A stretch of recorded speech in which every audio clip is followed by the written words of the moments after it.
Olá, tudo bem? Aqui estou eu de novo e hoje nós vamos estudar um pouquinho sobre um tema bem controverso, que tem muita polêmica no meio teólogo, que é a predestinação. A Bíblia fala essa palavra e fala em vários lugares, como nós vamos ver daqui a pouco. Para nós falarmos sobre predestinação, nós precisamos entender que Deus ele é onipresente, ele está em todos os lugares ao mesmo tempo, se ele quiser. Ele é onisciente, ele sabe todas as coisas. Ele sabe até o fim das coisas antes que elas comecem. Deus, ele é onipotente, ele é todo poderoso. Outras coisas que nós também temos que considerar é que Deus é justo. Deus não vai escolher a mim para ir para o céu e você para ir para o inferno. Ele jamais faria isso. E como é que Deus pode, então, eleger alguém, predestinar alguém para a salvação? Se ele é justo, fiel, bom, verdadeiro, amoroso, cheio de graça. Nós vamos ver isso aqui, é bem interessante. Eu já ouvi muitos pastores dizendo, e eu respeito a opinião deles, mas nós precisamos olhar para mais de um lado para entendermos a predestinação.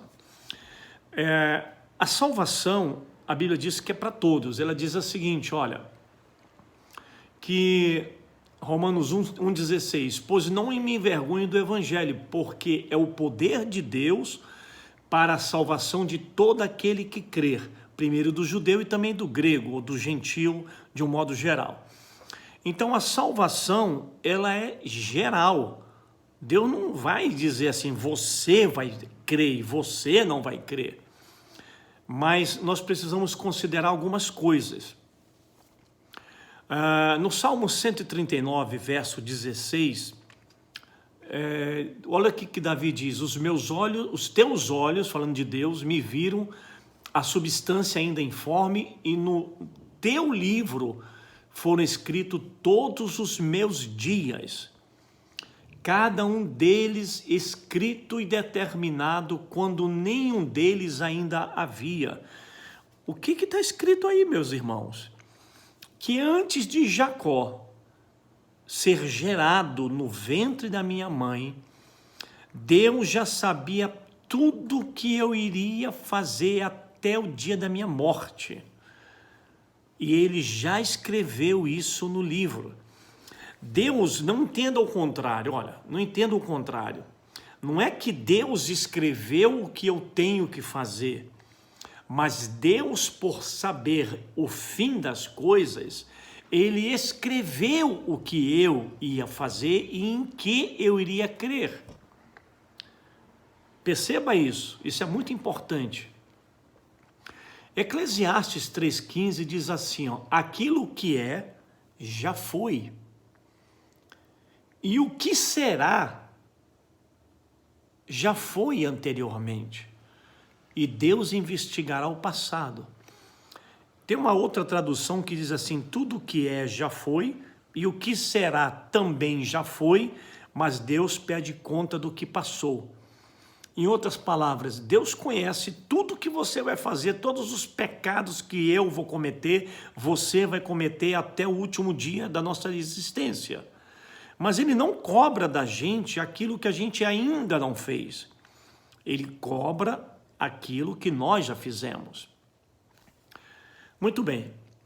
João 3,16 também fala sobre a salvação, né? Porque Deus amou o mundo de tal maneira que deu seu Filho unigênito, para que todo aquele que nele crê não pereça, mas tenha a vida eterna. Todo aquele que nele crê. Então a salvação é de um modo generalizada. Qualquer pessoa que crê em Jesus como seu Salvador e anda nos seus princípios, é batizado, é salvo. Glória a Deus por isso. Agora veja só, Romanos 8, 29 e 30. Aqui está o X da questão. Diz assim, porque aos que de antemão, o que é antemão? Anteriormente conheceu, também os predestinou para serem conforme a imagem de seu Filho, a fim de que ele seja o primogênito dentre muitos irmãos. E os predestinou. A estes também chamou. Aos que predestinou, a estes também chamou. E aos que chamou, a estes também justificou. E aos que justificou, também os glorificou. A palavra-chave aqui é aqueles que de antemão conheceu. Meus irmãos, Deus, quando escreveu o Apocalipse há 2000 anos atrás, ele já sabia o que ia acontecer no futuro, com toda a humanidade, com o planeta Terra, com todos os animais, as pragas que viriam. Ele não vai conhecer a tua vida? Será que Deus é tão pequeno assim? Olha aqui, Hebreus 1,14 diz assim, falando dos anjos: não são todos eles espíritos ministradores enviados para servir a favor dos que hão de herdar a salvação? Então, antes de eu crer em Jesus como meu Salvador e de levantar minha mão e confessá-lo, me batizar, já haviam anjos me cuidando, porque Deus sabia que eu iria ser um dele, um dos seus filhos para a eternidade. Agora, meus irmãos, é muito importante nós entendermos que essa fidelidade, essa justiça de Deus é muito importante quando nós lemos um texto bíblico e nós não entendemos. Porque se nós partimos da premissa de que Deus é bom, é justo, então temos que entender por que existe esta eleição. Vamos um pouco mais. Hebreus 1,11 diz assim: nele digo, no qual também fomos feito herança. Olha só, predestinados segundo o propósito daquele que faz todas as coisas conforme o conselho da sua vontade. Então fomos predestinados. Jesus disse que ninguém vem a ele se o Pai não o trouxer. Então nós somos escolhidos, porque Deus nos leva a Jesus, porque sabe que a gente vai crer nele. Ele é estratégico. Efésios 1:3-5 diz assim: bendito Deus e Pai de nosso Senhor Jesus Cristo, que nos tem abençoado com toda a sorte de bênçãos espirituais nas regiões celestiais em Cristo, assim como nos escolheu nele quando aceitamos Jesus. Olha o que diz: antes da fundação do mundo, para sermos santos e irrepreensíveis perante ele e em amor. Verso 5, nos predestinou para ele, para a adoção de filhos por meio de Jesus Cristo, segundo o beneplácito da sua vontade. Então, meus amados, existe sim a predestinação. Nós não podemos esquecer isso. Agora, eu já vi muitas pessoas, muitos pastores e teólogos, isso até é um chavão no meio, uma frase já pré-estabelecida no meio evangélico, que quando uma pessoa aceita ou reconhece Jesus como seu Salvador, ele diz assim: Senhor, neste momento eu te peço que escrevas o nome desta pessoa no livro da vida. Viu, meu irmão? O seu nome foi escrito. Isso não tem base bíblica. Infelizmente não tem, meus irmãos. Você não vai ver em nenhuma parte da Bíblia Deus escrevendo o nome de alguém porque aceitou Jesus como Salvador.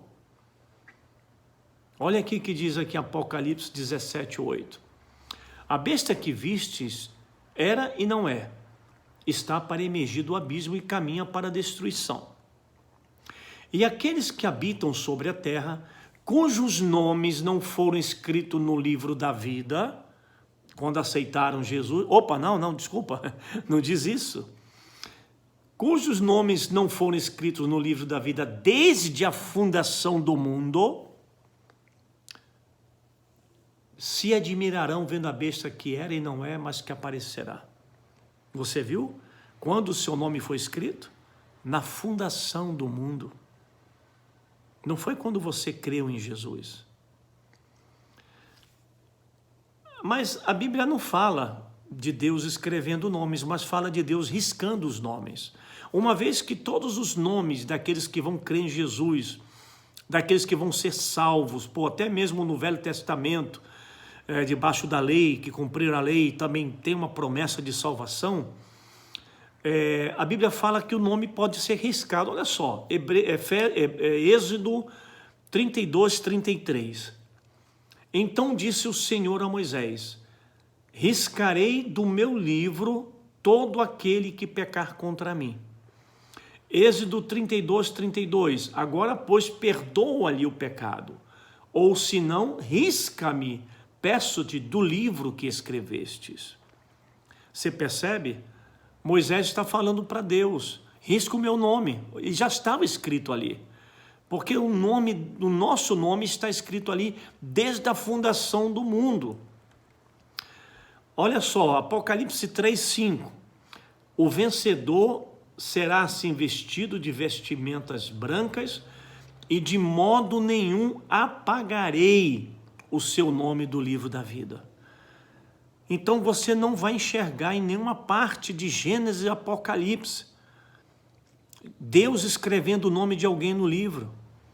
Aparecerá ele riscando, porque muitos serão riscados.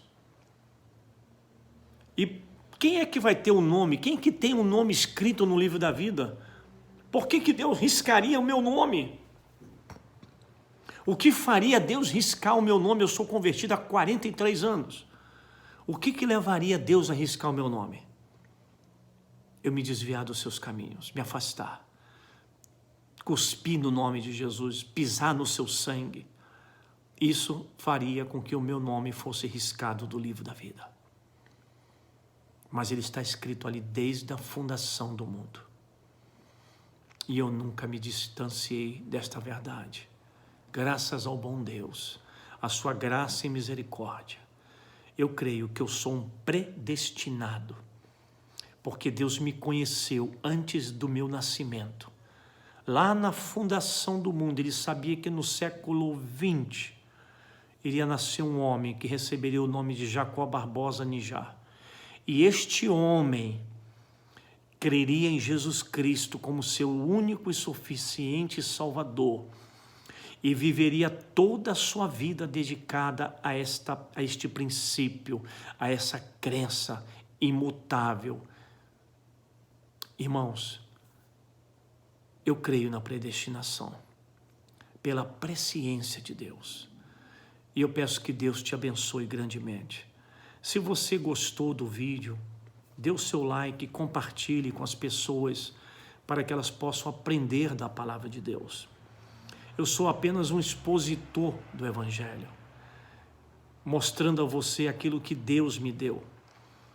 Eu não sou dono exclusivo da verdade, isso não é uma verdade exclusiva minha. Eu só estou citando o que está na Bíblia, a maneira que Deus me fez ver, me fez enxergar, entender o Evangelho. E se você tem alguma dúvida, pergunte, faça o seu comentário, eu recebo e respondo a todos eles. Então vamos ficar por aqui. E que Deus abençoe a tua vida, que Deus te guarde e faça prosperar sobre você o seu rosto e te dê a paz neste momento de pandemia que nós estamos batalhando, e que Deus abençoe o Brasil e o mundo em nome de Jesus.